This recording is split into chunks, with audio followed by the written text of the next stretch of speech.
అమ్మా నా దగ్గర కారు ఉంది, బంగ్లా ఉంది, బంగారం ఉంది, ఆస్తులు ఉన్నాయి, నీకేం కావాలంటే అది ఉన్నాయి, నాతో పాటు వచ్చేయి. అమ్మా నా దగ్గర అన్ని ఆస్తులే లేవు, అన్ని డబ్బులు లేవు, కానీ నువ్వంటే గుండెల నిండా ప్రేమ ఉందమ్మా. నీకు ఎప్పుడు ఏ కష్టం రానీయకుండా చూసుకుంటామ్మా, నిన్ను పువ్వుల్లో పెట్టి చూసుకుంటామ్మా, నీకు జీవితాంతం సేవలు చేసుకుంటూ బతికేస్తానమ్మా. నేనెంత అదృష్టవంతురాలని. నా పెద్ద కొడుకు దగ్గర బంగ్లా ఉంది, బంగారం ఉంది, కారు ఉంది, కావాల్సిన ఆస్తులు ఉన్నాయి, కానీ ఈ తల్లి కోసం కేటాయించడానికి కొంచెం కూడా టైం లేదు. కానీ నా చిన్న కొడుకు అలా కాదు. తన దగ్గర డబ్బులు లేవు, ఆస్తి లేదు, కారు లేదు, బంగ్లా లేదు, ఏమీ లేదు, కానీ ఈ తల్లి అంటే గుండెల నిండా ప్రేమ ఉంది. నన్ను కళ్ళల్లో పెట్టుకొని చూసుకుంటాడు, బతికున్నంత వరకు నాకు సేవలు చేసుకుంటా ఉంటాడు. ఇలాంటి కొడుకు దొరకటం నా అదృష్టం. ఏ జన్మలో చేసుకున్న పుణ్యమో ఇలాంటి కొడుకు పుట్టాడు. నిజంగా నీకు సెల్యూట్ నాన్న. సెల్యూట్ నాన్న, సెల్యూట్ సెల్యూట్. బాయ్ నాన్న.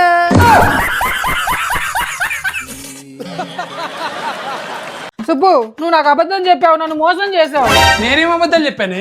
మరి నువ్వే కదా చెప్పావు పన్నోళ్ళని మానేపిస్తే నేను సన్నగా అవుతానని. నీ మాటిని పన్నోళ్ళని మానేపించాను, అయినా 1 కేజీ కూడా తగ్గలేదు, పైగా 4 కేజీలు పెరిగాను. ఇదంతా నీ వల్లే, నువ్వు అబద్ధం చెప్పినట్టే కదా. వస్తే ఇంట్లో పనులు మానిపిస్తే సరిపోతే, ఇంట్లో పనులు కూడా నువ్వే చేయాలి. నీకు విషయం తెలుసా? ముగ్గురు చేతి ఇట్లా పనులు చేపిస్తే వచ్చే జన్మలో కుక్కలాగా పుడతారంట. పర్లేదు, కుక్క కాదు కదా, పిచ్చి కుక్కగా పుట్టినా పర్లేదు, నేను నీతోనే పనులు చేపిస్తా.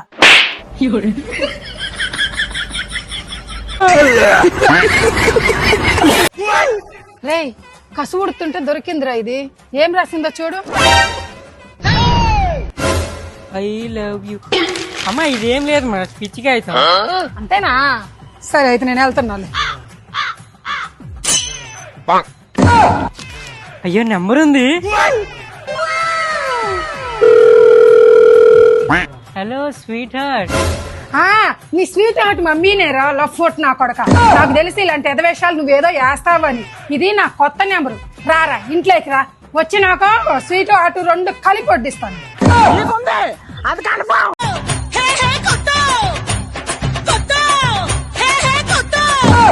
అయ్య బాబు ఈరోజు ఇంటికి వెళ్తే అమ్మ చంపేస్తాను. నేను చంపు.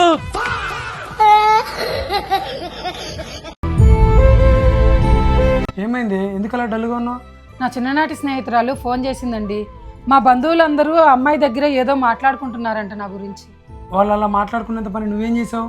నేనేం చేశానండి, వాళ్ళతో మాట్లాడటం కూడా తగ్గించేశాను. మీరు నా లైఫ్లోకి వచ్చిన తర్వాత నేను చాలా హ్యాపీగా ఉన్నాను. అది చూసి వాళ్ళు తట్టుకోలేకపోతున్నారు అనుకుంటా. మనల్ని చూసి కుళ్ళుకుండేటోళ్ళు, మన మీద పడి ఏడ్చేటోళ్ళు ఎక్కడో ఉండరు, మన బంధువుల్లోనే ఉంటారు. అలాంటి వాళ్ళని ఎక్కడ పెట్టాలి అక్కడే పెట్టాలి. నువ్వు ఎవరిని ఏమనద్దు, జస్ట్ నవ్వుతూ ఉండు. అది చూసి వాళ్ళ కడుపు మండాలి, లేదంటే మన ప్రశాంతత పోతుంది.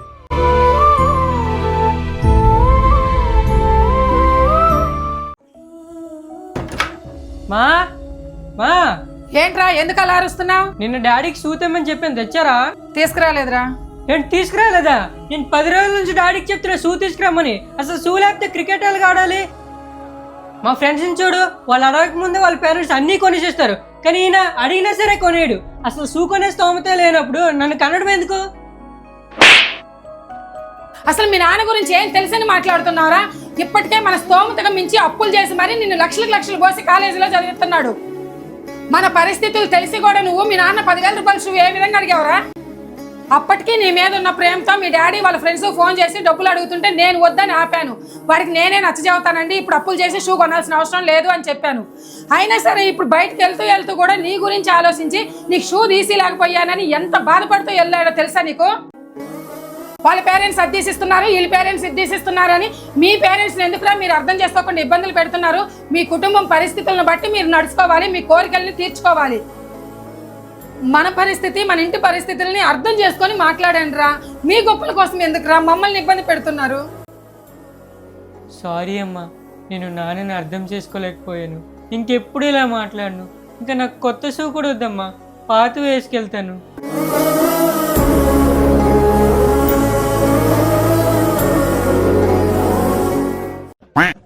అమ్మా నైట్ అంతా చదివని ఓ 3 గంటలు రెస్ట్ తీసుకుంటున్నాయి, మళ్ళీ రేపు ఎగ్జామ్ రాయాలి కదా. నైట్ అంతా చదువుతున్నావా?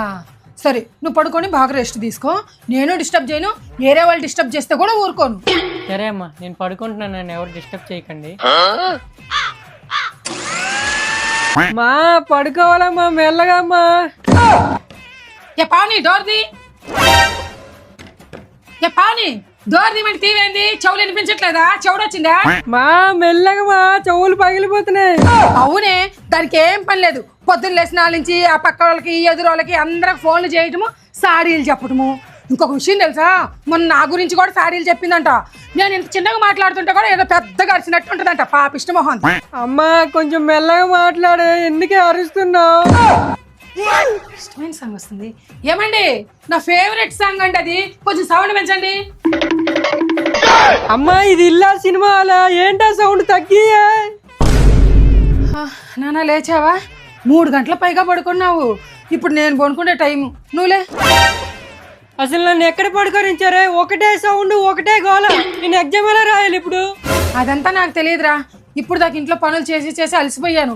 ఇప్పుడు నేను రెస్ట్ తీసుకునే టైము. ఇదిగో ముందే చెప్తున్నా, నేను పడుకున్నప్పుడు గుండు సూది కింద పడ్డ సౌండ్ వచ్చినా గానీ ఎరగదీస్తాను. ఇంకొక విషయం, నువ్వు ఒక్కడో సౌండ్ చేసేది కాదు, చుట్టుపక్కల ఎవరు సౌండ్లు చేసినా నిన్నే దంతాను.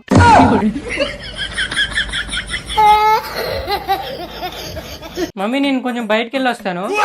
ఆగాగు, 2 నిమిషాలు, ఇప్పుడే వస్తా. ఇదిగో ఈ బట్టలు తీసుకొని పోయి అలాగే ఇస్త్రీ చేయించుకొని రా. అలాగే ఇది జిప్పు పోయింది, ఇది కూడా వేయించుకొని రా. అలాగే ఇది రిపేర్కి వచ్చింది, ఇది కూడా రిపేర్ చేయించుకొని రా. సరే, వెళ్తూ వెళ్తూ డాబా పైన ఎండబెట్టేసి వెళ్ళు. అలాగే వెళ్ళే దారిలో మా ఫ్రెండ్ ఉంది కదా, ఆవిడకి ఇచ్చేసి వెళ్ళి ఇవి. ఇంకేమైనా ఉన్నాయా మమ్మీ? అవును, మర్చిపోయాను. అలాగే రైతు బజార్కి వెళ్ళేసి ఉల్లిగడ్డలు, పచ్చిమిరకాయలు, టమాటాలు, బీరకాయలు అన్ని పట్టుకొచ్చేసాయి. మమ్మీ నేనేదో ఊరికే అన్నా. रुको जरा కనీసం ఈ డోర్ అనేది. ఎద్దులా తాడి చెట్టు పెరిగినట్టు పెరిగావు. ఏం మగాడీరా నువ్వు? డోర్ తీసుకొని చేత కదా, నువ్వే తీసుకపో.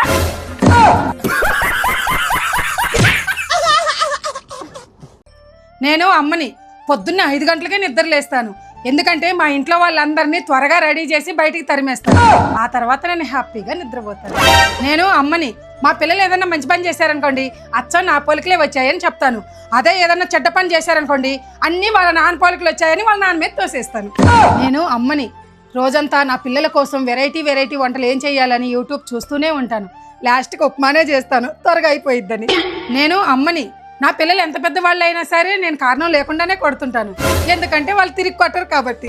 నేను అమ్మని ప్రతిరోజు మా పిల్లలతో వాదిస్తూనే ఉంటాను. కానీ ఎప్పుడైనా ఓడిపోతాను అనిపిస్తే టక్కుని ఏడ్చేస్తాను. అప్పుడు మా పిల్లలు మమ్మీ మాదే తప్పు, మేమే ఓడిపోయామంటారు. అప్పుడు వచ్చే మజా ఉంటుంది చూడండి, సూపర్ ఉంటుంది. చివరిసారిగా అడుగుతున్నాను, ఆ జుట్టు కటింగ్ చేయించుకుంటావా లేదో? మమ్మీ ఎందుకు మమ్మీ అలా అరుస్తున్నావు? జుట్టు చిన్నగానే ఉంది కదా, ఇప్పుడు ఇదే స్టైల్. చిన్న జుట్ట, ఇది చిన్న జుట్ట, పిచ్చగుళ్ళా ఉంది. అయినా ఏ ఎదోరా, ఏ చెత్త నా కొడుకు చెప్పిండ్రా ఈ హెయిర్ స్టైల్ బాగుందని. మమ్మీ నీకు ఎన్నిసార్లు చెప్పినా అర్థం కాదా మమ్మీ? ఈ హెయిర్ స్టైల్ అంటే నాకు చాలా ఇష్టం. ఈ హెయిర్ స్టైల్ నేను పుష్పలో అల్లు అర్జున్ లా ఉంటాను. ఏంటి నానా, పుష్ప మూవీలో అల్లు అర్జున్ లాగా ఉంటావా? కొన్ని రోజులు ఆ జుట్టును అలాగే వదిలేసావనుకో, సుండ్రు బట్టి బూజు బట్టి జుట్టు మొత్తం ఊడిపోయి అదే పుష్ప మూవీలో ఆ షికావత్ లాగా తయారైతావు. శిఖావతా? ఇప్పుడు కానీ నువ్వు వెళ్ళి కటింగ్ చేయించుకొని రాలేదనుకో, ఈ రోజు నుంచి నీకు ఇంట్లో ఫుడ్ కూడా పెట్టను, గుర్తు పెట్టుకో. మమ్మీ నాకు కడుపు కాలినా పర్లేదు, నా హెయిర్ ని కట్ చేసి నా ఫ్యాన్స్ మాత్రం హట్ చేయలేను.